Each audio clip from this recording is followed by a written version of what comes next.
Hello दोस्तों, स्वागत है आप सभी का आधार स्टडी में।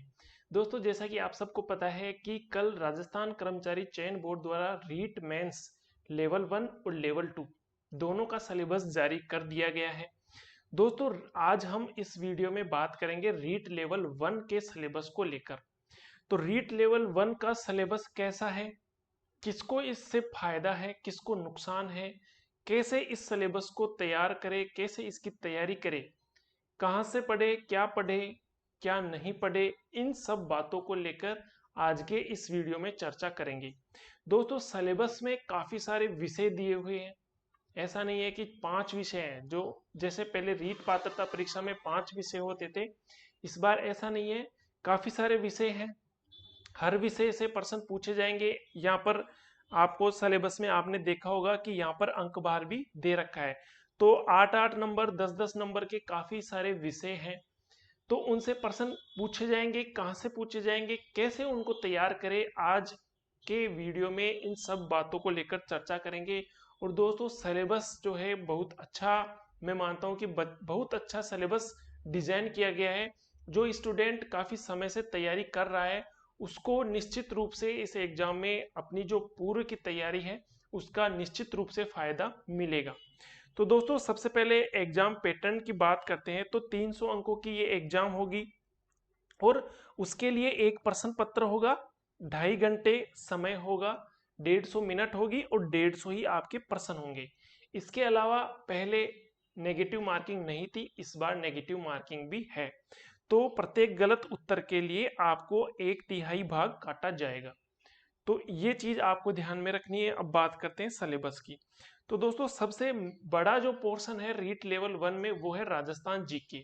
और राजस्थान जीके, कई स्टूडेंट राजस्थान जीके को ऐसे समझते हैं कि इसको कैसे तैयार करें, एक तैयार करना बहुत बड़ा बर्डन समझते हैं। और कई स्टूडेंट ऐसे हैं जो राजस्थान जीके पढ़ना पसंद करते हैं, उनका राजस्थान जीके पहले से ही तैयार है। तो दोनों के लिए बात करेंगे। जो स्टूडेंट पहली बार राजस्थान जीके पढ़ेंगे वो कैसे तैयारी करें, और जो पहले भी काफी एग्जाम दे चुके हैं वो उनके लिए क्या रणनीति होनी चाहिए, और इस सिलेबस को कहां से कवर करें, तो उसके बारे में भी बात करेंगे। पहले देखते हैं सिलेबस में क्या क्या लिखा हुआ है और इस सिलेबस के अकॉर्डिंग कैसे प्रश्न पूछे जा सकते हैं। आगे आने वाला जो वीडियो होगा उसमें मैं वीडियो लेकर आऊंगा, उसमें जो राजस्थान कर्मचारी चयन बोर्ड है वो अब तक की जो परीक्षाओं में राजस्थान से रिलेटेड कैसे प्रश्न उसने पूछे हैं, वो सभी प्रश्न एक जगह कलेक्शन करके वीडियो लेकर आऊंगा और आपके सिलेबस से कोरिलेट करके हम चर्चा करेंगे कि इस बार कैसे प्रश्न पूछे जा सकते हैं, या राजस्थान कर्मचारी चयन बोर्ड की जो प्रश्न पूछने की जो प्रकृति है, जो शैली है, जो स्टाइल है, वो किस प्रकार की है। तो वो वीडियो निश्चित रूप से आपकी तैयारी में काफी हेल्पफुल रहेगा।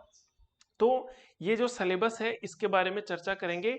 आगे जो आने वाला वीडियो होगा वो हम उसके बारे में चर्चा करेंगे। अब तक जितने पेपर कर्मचारी चयन बोर्ड ने करवाए हैं उसमें राजस्थान जीके कैसे पूछा गया है उसकी चर्चा आगे आने वाले वीडियो में करेंगे। तो आप चैनल पर नए हो तो चैनल को जरूर सब्सक्राइब कर लीजिए ताकि आपको उस वीडियो का नोटिफिकेशन भी मिल सके। तो सबसे पहले इसमें दे रखा है राजस्थान का भौगोलिक स्वरूप। राजस्थान का भौगोलिक स्वरूप यानी राजस्थान का जो भौतिक पार्ट है उसको कैसे डिवाइडेशन किया गया है। उसको एक तरफ थार का मरुस्थल है, अरावली है, पूर्वी मैदान है, हाड़ौती प्रदेश है। तो इन ये जो भौगोलिक स्वरूप है इसकी विशेषताओं से रिलेटेड और किस भौगोलिक स्वरूप की क्या एक इम्पोर्टेंस है राजस्थान के लिए, यहाँ के एनवायरमेंट के लिए, क्लाइमेट के लिए, तो ऐसे प्रश्न यहाँ से पूछे जाते हैं। मानसून तंत्र और जलवायु, राजस्थान में मानसून की वर्षा किस प्रकार होती है और ये भौगोलिक स्वरूप किस प्रकार उसको प्रभावित करता है। इसके अलावा जलवायु कौन सी है, तो जलवायु का वर्गीकरण, थॉर्नवेट का वर्गीकरण, कोपेन का वर्गीकरण, तो ये जलवायु से संबंधित प्रश्न पूछे जा सकते हैं। अपवाह तंत्र में झील है, नदी है और बांध है। तो राजस्थान में कौन कौन सी नदियां हैं, अरावली की रेगिस्तान की तरफ कौन सी नदियां हैं, अरावली के पूर्वी भाग में कौन सी नदियां हैं और कौन सी खारी नदियां हैं, झील में कौन सी खारी है, कौन सी मीठी है, कौन सी नदी कहाँ से निकलती है, कौन सी झील किस राजा के द्वारा बनवाई गई है, कब बनवाई गई, तो ऐसे प्रश्न यहाँ से पूछे जा सकते हैं। बांध में भी जो बहुउद्देशीय परियोजनाएं हैं वो यहाँ से पूछी जा सकती है। इंदिरा गांधी नहर परियोजना यहाँ काफी इंपोर्टेंट होती है, हर एग्जाम में उससे प्रश्न पूछे जाते हैं। वन संपदा में आपकी जो नवीनतम फॉरेस्ट रिपोर्ट जारी की गई है, एक तो भारत सरकार द्वारा जारी की जाती है, एक राजस्थान सरकार द्वारा जारी की जाती है। तो दोनों के डाटा में कोई थोड़ा बहुत फर्क आता है, लेकिन आपको दोनों देखने हैं। वन संपदा के साथ ही वन्य जीव संरक्षण और अभ्यारण्य, किस अभ्यारण्य में कौन सा वन्य जीव है, उनका संरक्षण कैसे किया जाता है, तो ये सब भी यहाँ से पूछे जा सकते हैं। इसके अलावा जो शुभंकर है, कौन से जिले का शुभंकर है, कौन सा जीव संकटग्रस्त है, किस अभ्यारण्य में मुख्यतः कौन सा जीव पाया जाता है, या जो विदेशी पक्षी जो भारत में आते हैं, राजस्थान में आते हैं, किस अभ्यारण्य में आते हैं, कौन सा अभ्यारण्य किस नदी के किनारे है, ऐसे प्रश्न यहाँ से पूछे जाएंगे। मृदा और मृदा संरक्षण, तो राजस्थान में कौन कौन सी मृदाएं पाई जाती हैं, जैसे काली मिट्टी है, चिकनी मिट्टी है, दोमट मिट्टी है। इसके अलावा इनका जो वैज्ञानिक वर्गीकरण है, एंटीसोल, एरिडीसोल, तो ये सब यहाँ से पूछे जा सकते हैं। और इसके साथ ही दिया हुआ है प्रमुख फसलें, तो कौन सी मृदा में कौन सी फसलें पैदा होती है, ये प्रश्न भी आपको कोरिलेट करके पूछ सकते हैं। इसके अलावा जनसंख्या, जनघनत्व, साक्षरता और लिंगानुपात, तो 2011 की जनगणना से प्रश्न पूछे जाएंगे। इसके अलावा राजस्थान में जनजातियां और जनजातीय क्षेत्र, कौन सी जनजाति किस क्षेत्र में राजस्थान में निवास करती है। इसके अलावा राजस्थान में कौन कौन से खनिज उत्पन्न होते हैं, उसमें धात्विक और अधात्विक खनिज है। इसके अलावा ऊर्जा के संसाधन, उसमें परंपरागत और गैर परंपरागत ऊर्जा के कौन कौन से राजस्थान में संसाधन है।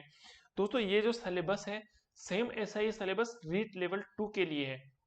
तो काफी सारे स्टूडेंट ऐसे भी हैं जो रीट लेवल 1 और लेवल 2 दोनों की तैयारी करते हैं, तो ये उनके लिए काफी हेल्पफुल रहेगा कि काफी सारा जो मैटर है वो दोनों लेवल में सेम है।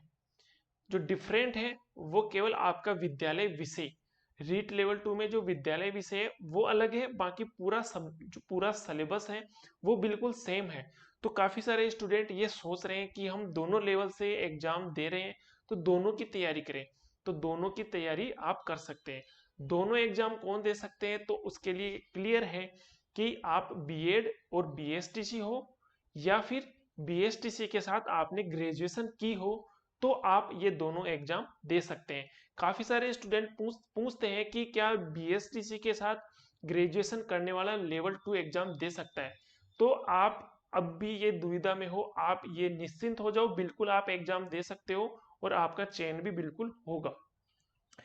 तो ये इसके अलावा है पर्यटन के स्थल, राजस्थान में कौन कौन से पर्यटन स्थल है, पर्यटन को उद्योग का दर्जा दिया गया है, कौन कौन से सर्किट है पर्यटन के, किस किस सर्किट में कौन से जिले आते हैं, कौन से मंदिर आते हैं, कौन से दुर्ग स्थापत्य आते हैं, स्थापत्य कला आती है, तो ये प्रश्न पूछे जाएंगे। यातायात के संसाधन में राजस्थान में यातायात के कौन कौन से संसाधन है, जैसे अभी यहाँ पर कोई नदी में से बहने वाले संसाधन तो नहीं है, केवल हवाई संसाधन है, सड़क मार्ग संसाधन है, तो ये ही मेनली यहाँ से पूछे जा सकते हैं। इसके अलावा है इतिहास एवं संस्कृति, तो ये जो 100 अंकों का राजस्थान जीके है उसमें राजस्थान की ज्योग्राफी है और इतिहास और कला संस्कृति है। इसमें प्राचीन सभ्यताएं दे रखी है आपको, कालीबंगा, आहड़, गणेश्वर, बालाथल और बेराट। तो इन सभ्यताओं से प्रश्न कैसे पूछे जाते हैं, यहाँ से आपको पूछा जा सकता है कि कौन सी सभ्यता कहाँ पर स्थित है, किसने खोज की है, कब खोज की है, और यहाँ से मिलने वाले कौन कौन सी वस्तुएं प्राप्त हुई है, ऐसे प्रश्न सभ्यताओं से पूछे जाते हैं। इसके अलावा कौन सी सभ्यता किस नदी के किनारे विकसित हुई है। आगे बात करते हैं महत्वपूर्ण ऐतिहासिक घटनाएं, उसमें महत्वपूर्ण ऐतिहासिक घटनाओं में कौन सा युद्ध है, कोई युद्ध की संधि है, तो ये प्रश्न पूछे जाएंगे। राजवंश पूछा जाएगा और उस राजवंश की प्रशासनिक और राज व्यवस्था, किस प्रकार वो अपने प्रशासन चलाते थे, क्या उनकी राज व्यवस्था थी, कैसा कर राजस्व था, भूमि पर कौन सा कर लिया जाता था, किसानों से कितना भाग कर लिया जाता था, किस प्रकार के जो भूमि कर है वो कितने प्रकार के थे, किसानों के कितने प्रकार थे, कौन सी जाति है जो खेती पर निर्भर थी, तो ऐसे प्रश्न यहाँ से पूछे जाएंगे। राजस्थान की स्थापत्य कला, किले, स्मारक इत्यादि। तो राजस्थान की जो स्थापत्य कला है वो प्रश्न पूछे जाएंगे। इसके अलावा मेले, त्योहार, लोक कला, लोक संगीत, लोक नाट्य और लोक नृत्य। तो राजस्थान का जो आर्ट और कल्चर है वो पूरा सम्मिलित है, ज्योग्राफी लगभग पूरी सम्मिलित है, तो कोई भी पॉइंट छोड़ा नहीं है। तो आपको राजस्थान जीके तो बिल्कुल अच्छे से तैयार करना है। और ये अच्छी बात है कि राजस्थान के एग्जाम में राजस्थान के जीके का पोर्शन काफी जुड़ा है, ताकि जो बाहरी स्टूडेंट है जो राजस्थान में आकर एग्जाम देते थे उन पर अब कहीं ना कहीं अंकुश लगेगा इस चीज से। तो राजस्थान की संस्कृति, परंपरा और विरासत है। राजस्थान में धार्मिक आंदोलन कौन कौन से हुए हैं? जो धार्मिक आंदोलन कौन कौन से संत हैं, जैसे कबीरदास जी है, दादू दयाल जी है। तो ये जो संत है धार्मिक आंदोलन और उनके संत और लोक देवता, जैसे पाबू जी, रामदेव जी, तो इनका स्थान कहाँ है, इनके मेले कहाँ है, ये क्यों प्रसिद्ध है, तो ये सब प्रश्न यहाँ से पूछे जाते हैं। राजस्थान में महत्वपूर्ण ऐतिहासिक स्थल, ऐसे स्थान जिनका इतिहास में काफी महत्व है और ऐसे व्यक्ति जिनका भी इतिहास में काफी महत्व है, जो राजस्थान के जो गौरवशाली इतिहास है उनमें उनका महत्वपूर्ण योगदान है। तो जो महत्वपूर्ण व्यक्तित्व है उनसे प्रश्न पूछे जा सकते हैं। इसके अलावा वस्त्र और आभूषण, कैसे वस्त्र और आभूषण राजस्थान में पहने जाते हैं। राजस्थान की चित्रकला और हस्तशिल्प, राजस्थान की कौन कौन सी चित्र शैलियां हैं, कौन कौन सी स्कूल है, जैसे मेवाड़ स्कूल है, मारवाड़ स्कूल है, बूंदी चित्रकला शैली है, किशनगढ़ शैली है। इसके अलावा जो राजस्थान का हैंडीक्राफ्ट है, किस जगह से कौन सा हैंडीक्राफ्ट बनाया जाता है, किस किस हैंडीक्राफ्ट को जीआई टैग उपलब्ध है, तो ऐसे प्रश्न पूछे जाते हैं। 1857 की क्रांति में राजस्थान का योगदान, इसमें राजस्थान का योगदान मतलब राष्ट्रीय परिप्रेक्ष्य में राजस्थान का क्या योगदान रहा और राजस्थान में 1857 की क्रांति किस प्रकार हुई है। राजस्थान में जनजाति और किसान आंदोलन कैसे हुए हैं। प्रजामंडल और राजस्थान का जो एकीकरण है वो किस प्रकार राजस्थान में हुआ है। इसके अलावा है राजस्थानी भाषा, उसमें राजस्थान की क्षेत्रीय बोलियां हैं, किस क्षेत्र में किस प्रकार की बोली बोली जाती है, जैसे मेवाड़ी है, ढूंढाड़ी है, मारवाड़ी है, तोरावाटी है, शेखावटी है, तो ये कौन से क्षेत्र में बोली जाती है बोलियां, और उनमें राजस्थान में कौन सी कृति यानी कि कौन सी जो साहित्य है वो लिखा गया है, और राजस्थान के जो साहित्यकार हैं कौन कौन से साहित्यकार हैं, तो ये भी यहाँ से पूछे जाएंगे। इसके अलावा जो संत साहित्य है, लोक साहित्य, वो भी पूछा जाएगा, जैसे कबीर की वाणियां है, दादू दयाल के जो ग्रंथ है, ऐसे जो कौन सा लोक देवता के द्वारा साहित्य रचा गया है, ऐसे प्रश्न भी पूछे जाएंगे। इसके अलावा है राजस्थान का सामान्य ज्ञान, शैक्षिक परिदृश्य, निःशुल्क एवं अनिवार्य बाल शिक्षा अधिकार अधिनियम और सामयिक विषय, ये 80 अंकों का आपसे पूछा जाएगा। इसमें राजस्थान का सामान्य ज्ञान है, सामान्य ज्ञान में है राजस्थान के प्रतीक चिन्ह, यानी कि राजस्थान के कौन कौन से प्रतीक चिन्ह है, यहाँ की खान पान कौन सा है, कौन सा राज्य खेल है, कौन सी राज्य मिठाई है, कौन सा राज्य वृक्ष है, पुष्प है, कौन सा राज्य पक्षी है, पशु है, तो ये राजस्थान के प्रतीक चिन्ह पूछे जाते हैं। इसके अलावा राजस्थान सरकार की फ्लैगशिप योजनाएं, तो फ्लैगशिप योजना कौन सी राजस्थान की सरकार की ऐसी योजनाएं हैं जो इम्पोर्टेंट हैं, जिन पर काफी भारी भरकम बजट पेश किया गया है। जो मुख्य योजनाएं हैं जो एक राजस्थान सरकार जो भी जन कल्याणकारी योजनाएं चलाती है उनमें जो महत्वपूर्ण जिन योजनाओं को सबसे आगे रखते हैं, जैसे आप देखते होंगे कि कोई भी एक जो सब्जी फल विक्रेता है वो भी अपने अच्छे अच्छे जो फल होते हैं उनको आगे लगा के रखता है। तो ऐसे ही सरकार भी उनकी जो अच्छी योजनाएं होती है उनका जोर शोर से प्रचार करती है, उनको सबके सामने रखती है, तो उनको बोलते हैं फ्लैगशिप योजनाएं। और ये योजनाएं आपको कहाँ से कवर करनी है, कौन कौन सी फ्लैगशिप राजस्थान की योजनाएं हैं उनसे संबंधित यहाँ पर प्रश्न पूछे जाएंगे और उन योजनाओं में किस प्रकार लोगों को फायदा मिलता है। इसके अलावा प्रमुख अनुसंधान केंद्र है, हाल ही में बजट में काफी सारे अनुसंधान केंद्र स्थापित किए गए हैं जो कृषि से रिलेटेड है। बीज अनुसंधान केंद्र है, इसके अलावा जो मरुस्थल अनुसंधान केंद्र है, प्राकृतिक अनुसंधान केंद्र है, खनिज अनुसंधान केंद्र है। तो कहाँ कहाँ स्थापित नए होने वाले हैं, चूंकि करंट भी है तो करंट से रिलेटेड यहाँ से प्रश्न पूछे जाएंगे। धार्मिक स्थल कौन कौन से हैं, राजस्थान के प्रमुख खिलाड़ी कौन से हैं, प्रसिद्ध नगर और स्थल कौन से हैं, प्रमुख उद्योग राजस्थान के, और राजस्थान की राजनीतिक और प्रशासनिक व्यवस्था। तो राजस्थान की जो पॉलिटी है वो यहाँ से पूछी जाएगी। राजस्थान की पॉलिटी काफी कम मैटर मिलता है, आप कोई भी गाइड उठाकर देख लीजिए, कोई भी आप किताब उठाकर देख लीजिए, राजस्थान की जो राजनीति और प्रशासनिक व्यवस्था है, ये टॉपिक अभी काफी ट्रेंड में है, हर एग्जाम में यहाँ से प्रश्न पूछे जाते हैं और इसका जो मैटर है वो काफी कम है, लेकिन इसको कवर कहाँ से करें इसके बारे में भी बात करेंगे। इसके अलावा राजस्थान में जन कल्याणकारी योजनाएं हैं, तो एक तो फ्लैगशिप योजनाएं यहाँ है, एक जन कल्याणकारी योजनाएं यहाँ है, तो आपकी योजनाओं से काफी प्रश्न पूछे जाने की संभावना है। इसके अलावा शैक्षिक परिदृश्य में शिक्षण अधिगम के नवाचार, किस प्रकार राजस्थान में जो शिक्षा है वो टेक्नोलॉजी के माध्यम से दी जा रही है, कोरोना में किस प्रकार बच्चों को शिक्षा मिली है, कौन कौन से पोर्टल नए लॉन्च हुए हैं, कौन से एप्लीकेशन लॉन्च हुए हैं, और जैसे शाला दर्पण पोर्टल है उससे संबंधित और किस प्रकार इनका रिकॉर्ड रखा जाता है, कैसे एजुकेशन घर घर तक पहुंचाया जा रहा है, तो अधिगम के नवाचार में ये प्रश्न पूछे जाएंगे। इसके अलावा राज्य में केंद्र एवं राजस्थान सरकार की विद्यार्थी कल्याणकारी योजनाएं और पुरस्कार, जो बच्चा अच्छा करता है स्कूल में अच्छे अंक लाता है उसको कौन कौन से पुरस्कार मिलते हैं, राजस्थान सरकार द्वारा और केंद्र सरकार द्वारा। विद्यालय प्रबंध समिति और विद्यालय प्रबंध एवं संबंधित समिति, जो विद्यालय का मैनेजमेंट है, स्कूल मैनेजमेंट है, वो किस प्रकार होता है, तो आपको ये पोर्शन काफी कम है, हालांकि फर्स्ट ग्रेड में काफी बड़ा पोर्शन है ये, तो ये आपको ऐसे छोटे प्रश्न पूछे जाएंगे, ये कोई ज्यादा डीप प्रश्न आने की संभावना यहाँ से नहीं है। इसके अलावा शिक्षा नीति है, राष्ट्रीय शिक्षा नीति 2020, और राजस्थान के परिप्रेक्ष्य में किस प्रकार उसको लागू किया जा रहा है।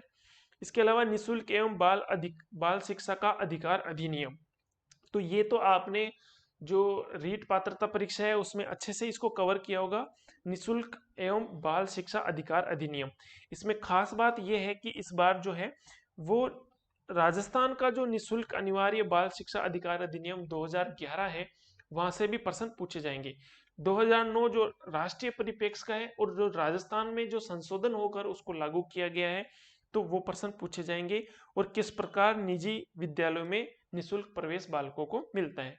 इसके अलावा करंट का जो विषय है समसामयिक घटनाएं, अभिनव विकास योजना और क्रियान्वित, तो योजनाएं यहाँ पर भी है जो करंट में योजनाएं चल रही है, और समसामयिकी विषय यानी कि अन्य कोई भी करंट से रिलेटेड न्यूज है, कोई भी इम्पोर्टेंट है, वो अगर आपके सिलेबस से भी अगर रिलेट होती है, जैसे मान लीजिए कोई करंट का न्यूज है और उसमें आपको पूछा जाता है कि हाल ही में कहाँ पर इस चीज की स्थापना हुई है, कौन सी नियुक्ति हुई है, या राजस्थान में कोई अगर कोई नया जीव कहाँ पर मिलता है तो वो वन्य जीव से रिलेटेड करके आपसे ऐसे करंट का विषय पूछा जाता है।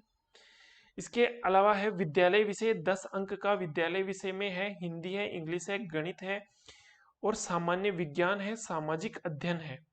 तो ये विद्यालय विषय काफी अलग, विद्यालय विषय जो है वो 10-10 अंकों के आपको हर विद्यालय विषय पढ़ना है।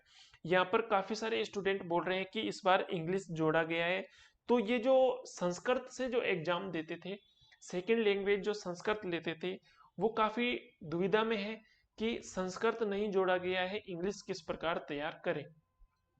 तो दोस्तों कक्षा 1 से 5 तक संस्कृत चलती नहीं है, इंग्लिश जरूर चलती है, इस वजह से सिलेबस में संस्कृत नहीं है। 6 से 8 में संस्कृत चलती है, तो वो लेवल 2 में आपको अगर संस्कृत से आपने बीए किया है तो आप आसानी से लेवल 2 संस्कृत का एग्जाम भी दे सकते हैं। तो हिंदी में संज्ञा, सर्वनाम, विशेषण, क्रिया विशेषण, संधि समास, शब्द रूपांतरण, शब्द शुद्धि, मुहावरे और लोकोक्तियां, ज्यादा बड़ा सिलेबस नहीं है, इसमें केवल संधि जो है वो सबसे बड़ा पॉइंट यहाँ पर है। इसके अलावा इंग्लिश में आर्टिकल है, टेंस है, वॉइस है, नरेशन है, इडियम, फ्रेजल वर्ब है, फ्रेजेज है और वन वर्ड सब्स्टिट्यूशन है। तो ये 10 अंकों की इंग्लिश है। इसके अलावा गणित में आपका जो रीट पात्रता परीक्षा का जो गणित का सिलेबस था वही सिलेबस है, तो मैं इसको दोहराऊंगा नहीं, आपको पता होगा गणित का सिलेबस कैसा है, तो वही सिलेबस है, कुछ भी इसमें घटाया नहीं, कुछ भी इसमें बढ़ाया नहीं है। सामान्य विज्ञान में अम्ल, क्षार, लवण है, तत्व यौगिक मिश्रण है और भौतिक रसायन परिवर्तन है, गति है, बल एवं गति के नियम है, प्रकाश है, कोशिका संरचना, प्रकार्य, जीवों में श्वसन, परिवहन, जंतुओं में जनन। तो ये जो पॉइंट है ये आपके एग्जाम का जो स्तर है वो माध्यमिक स्तर है। तो आपको राजस्थान में चलने वाली माध्यमिक स्तर की जो भी किताबें हैं, वो चाहे अब विज्ञान से संबंधित हो, सामाजिक से संबंधित हो, अंग्रेजी, गणित और हिंदी से संबंधित हो, आपको उनको तैयार करनी होगी, क्योंकि ये प्रश्न जो है वहां से पूछे जाते हैं और ये सारे जो टॉपिक है वो इन किताबों में अच्छे से दिए हुए हैं। अब राजस्थान में ये भी दुविधा है कि अब जो किताबें चल रही है वो राजस्थान बोर्ड की नहीं है, अब एनसीईआरटी की किताबें चल रही हैं।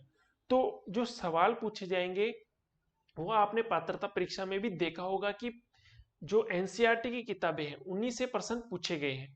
तो अब ये जो एग्जाम होगी उसमें भी एनसीईआरटी से प्रश्न पूछे जाएंगे। हालांकि आपको एनसीईआरटी के साथ राजस्थान बोर्ड की किताबें भी तैयार करनी है, और जो टॉपिक उन किताबों में नहीं मिलता है उसके लिए आप एक मार्केट से गाइड भी लाइए, किसी कोचिंग के नोट्स भी लाइए, किसी कोचिंग से भी तैयारी कीजिए। तो आपको हर चीज करनी है, ऐसा नहीं है कि आप केवल राजस्थान बोर्ड या एनसीईआरटी की किताबों के भरोसे रहे। सामाजिक अध्ययन में राजस्थान का परिचय है, मुगल साम्राज्य है, राजस्थान की अर्थव्यवस्था है, पृथ्वी के प्रमुख स्थल रूप है, भारत का प्राकृतिक वनस्पति वन्य जीव है, राजस्थान में कृषि है, भारतीय संविधान है। अब भारत का संविधान काफी बड़ा है, लेकिन इसमें कोई स्पेसिफिक पॉइंट नहीं दिया हुआ है कि मौलिक अधिकार से प्रश्न आएंगे, प्रस्तावना से आएंगे, मूल कर्तव्य से आएंगे। तो इसमें केवल राजस्थान का संविधान लिखा है। राजस्थान भारत का संविधान है। राजस्थान का संविधान निर्माण में क्या योगदान है? राजस्थान में लोक प्रशासन। तो ये सिलेबस तो फिर भी काफी बड़ा है, लेकिन 10 अंकों का ये सिलेबस है। इसके अलावा शैक्षणिक रीति विज्ञान, तो ये टीचिंग मेथड तो आपने हर जगह पढ़े होंगे, इसमें भी संस्कृत वालों को समस्या आएगी। हालांकि जिन्होंने लेवल जो लैंग्वेज सेकंड इंग्लिश ली है उनके लिए ये पोर्शन मैं मानता हूँ कि पहले से कवर है। ये जो इंग्लिश का टीचिंग मेथड है, टीचिंग मेथड नहीं है, टीचिंग जो इसका स्टाइल है, इंग्लिश कैसे पढ़ाए, इंग्लिश का जो टीचिंग स्टाइल है उसमें principle of teaching English, communicative English language teaching, method of English teaching, difficulty in learning English, role of home language, method evaluation, remedial teaching. तो ये जो सिलेबस है ये जिन्होंने रीट में लैंग्वेज टू इंग्लिश पढ़ी है उनको ये अच्छे से आता होगा, और उनको हिंदी तो खैर सबको आती होगी, टीचिंग मेथड हिंदी का सबको आता होगा। गणित का जो टीचिंग मेथड है वो भी आपने पहले से पढ़ रखा है। सामान्य विज्ञान का जो टीचिंग मेथड है वो आपको थोड़ा देखना पड़ेगा। सामाजिक अध्ययन का भी आपको थोड़ा देखना पड़ेगा। तो ये टीचिंग मेथड है। आई होप ये तो आप सबको पता होगा, जो आप पात्रता परीक्षा अगर आपने पास की है तो ये टीचिंग मेथड कैसे तैयार करते हैं, कहाँ से इनको पढ़ना है, ये सब आपको अच्छे से पहले से पता होगा। इसके अलावा शैक्षणिक मनोविज्ञान 20 अंकों का ये पूछा जाएगा। इसमें वही शैक्षणिक मनोविज्ञान है जो आपके रीट पात्रता परीक्षा में था, और रीट लेवल 1 और लेवल 2 दोनों में सेम है। तो ये शैक्षणिक मनोविज्ञान मैं वापस इसको रिवाइज या दोहराऊंगा नहीं, आप सबको पता है कि ये सिलेबस आपने देखा है और अच्छे से इसको खूब तैयारी भी की है, खूब पढ़ा भी है। बात करेंगे कि किस प्रकार इस सिलेबस को तैयार किया जाए, कौन सी किताबें पढ़ें। तो सूचना तकनीकी में सूचना प्रौद्योगिकी के आधार है, सूचना प्रौद्योगिकी उपकरण टूल है, प्रौद्योगिकी के अनुप्रयोग है, सामाजिक प्रभाव है। तो दोस्तों ये जो सिलेबस है अब ये सूचना तकनीकी है, ये आपको एनसीईआरटी की किताबों में सूचना तकनीकी आपको मिल जाएगी, ये तो वहां से आपको कवर करनी होगी। इसके अलावा आप अभी कोई गाइड खरीदने की जल्दबाजी ना करें। मेरा ये मानना है कि अभी सिलेबस जारी हुआ है तो कोई भी गाइड, कोई भी बुक आप मार्केट से खरीद कर लाए तो वो एक ऑथेंटिक, जब ये पूरा सिलेबस आ गया है तो समय के बाद जो गाइड छपेगी वो अच्छी छपेगी।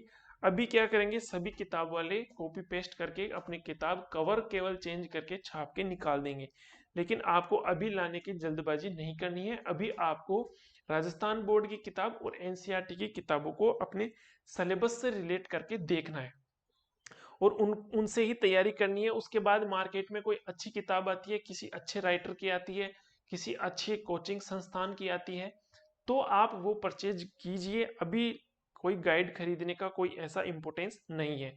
और दोस्तों देखो, आपकी जो तैयारी है उसका जो मेन जो रोल है, आपका सिलेक्शन कैसे होगा, इसमें जो मेन रोल आपकी सेल्फ स्टडी है उसका रोल होता है, ना कि किसी कोचिंग या किसी नोट्स।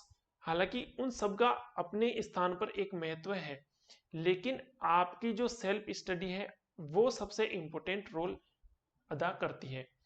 तो आप अपनी सेल्फ स्टडी पर ज़्यादा फोकस करें। इसके अलावा ये जो इसमें दे रखा है कि राजस्थान की जो फ्लैगशिप योजनाएं हैं, वो आप राजस्थान की एक किताब आती है सूजस के नाम से। सूजस में काफ़ी सारी फ्लैगशिप योजनाएं भी आती हैं, राजस्थान का जीके भी आता है। तो राजस्थान अध्ययन के अलावा राजस्थान जो सूजस हर महीने आती है, सूजस बुलेटिन है, अब तो राजस्थान सूजस का पेपर भी आता है। तो वो एक भारत राजस्थान सरकार द्वारा जारी किया गया ऑफिशियल पेपर है। उसको कोर्ट में भी आप चैलेंज कर सकते हो अगर कोई पर्सन में आपको दुविधा होती है। तो राजस्थान का सूजस जो है उसको अच्छे से कंप्लीट करें। किताबों के अलावा सूजस भी आप अच्छे से देखें। उसमें राजस्थान का करंट भी आपसे आपका तैयार हो जाएगा, योजनाएं भी तैयार हो जाएगी। इसके अलावा सूजस में ही आर्ट और कल्चर से संबंधित भी कोई ना कोई टॉपिक दिया हुआ है। जैसे पिछले से पिछले मंथ की जो सूजस थी उसमें राजस्थान का जो शैक्षिक परिदृश्य है वो दिया हुआ था। राजस्थान में एजुकेशन का किस प्रकार डेवलपमेंट, कैसे विकास हुआ है, वो दिया हुआ था। इससे पहले जो अप्रैल मई की जो सूजस थी उसमें राजस्थान की कौन कौन सी फ्लैगशिप योजनाएं हैं वो दी हुई थी। तो आपको एक साल की सूजस जो है वो बिल्कुल कंप्लीट करनी है। उससे मैं ये मानता हूँ कि आपका जो राजस्थान जीके है, करंट जीके है, वो लगभग 60% तो वहां से कवर हो जाएगा। इसके अलावा राजस्थान अध्ययन की आपकी जो किताबें हैं, गाइड है और कोचिंग है, तो उन सब से आप हर चीज को कवर कीजिए। इंग्लिश का जो है वो आप इंग्लिश की बेसिक किताबें हैं वो आपको पढ़नी पड़ेगी। यहाँ पर आर्टिकल, टेंस, वॉइस, नरेशन, ये आप उन्हीं किताबों से कवर कर सकते हो। तो गणित तो आपको वैसे भी आती होगी। बाकी ये जो साइंस के लिए आपको साइंस की किताबें जो चल रही हैं वहां से इसको कवर करनी होगी। जो मुख्य बात है राजस्थान जीके कवर करने की, तो राजस्थान जीके के कैसे प्रश्न पूछे गए हैं वो मैंने अभी आपको बताया कि जल्द आने वाला वीडियो जो होगा वो राजस्थान कर्मचारी चयन बोर्ड किस प्रकार प्रश्न पूछता है, क्या उसकी प्रकृति होती है, अब तक के एग्जामों में कैसे प्रश्न पूछे गए हैं जो इस थर्ड ग्रेड के समकक्ष जो एग्जाम है, जैसे पटवारी है, ग्राम विकास अधिकारी है, या लैब असिस्टेंट है, या कोई भी जो एग्जाम कर्मचारी चयन बोर्ड ले रहा है, उनमें कैसे प्रश्न पूछे जा रहे हैं। तो राजस्थान जीके के लिए हम जल्द ही वो वीडियो लेकर आने वाले हैं। तो दोस्तों ये आपका सिलेबस है, आप सेल्फ स्टडी करोगे तो अच्छे से तैयार होगा। इसके अलावा आप डेली, ऐसा नहीं है कि करंट जीके कवर करने के लिए आप न्यूज़पेपर पढ़ने लगे, ऐसा ऐसा ना करें, क्योंकि जो सूजस है उससे कंप्लीट कवर हो जाएगा राजस्थान का करंट जीके। तो ये चीजें हैं। और करंट जीके के लिए आप मूमल भी खरीद सकते हो। मूमल एक अच्छी किताब है, वो भी वो काफी हेल्पफुल रहती है राजस्थान करंट में। तो ठीक है दोस्तों, आई होप कि वीडियो आपको पसंद आया होगा। वीडियो को लाइक जरूर कीजिए, अपने दोस्तों में भी शेयर कीजिए। आप पहली बार हमारे चैनल पर आए हैं तो चैनल को सब्सक्राइब भी जरूर कीजिए। मिलेंगे नेक्स्ट वीडियो में, तब तक के लिए धन्यवाद।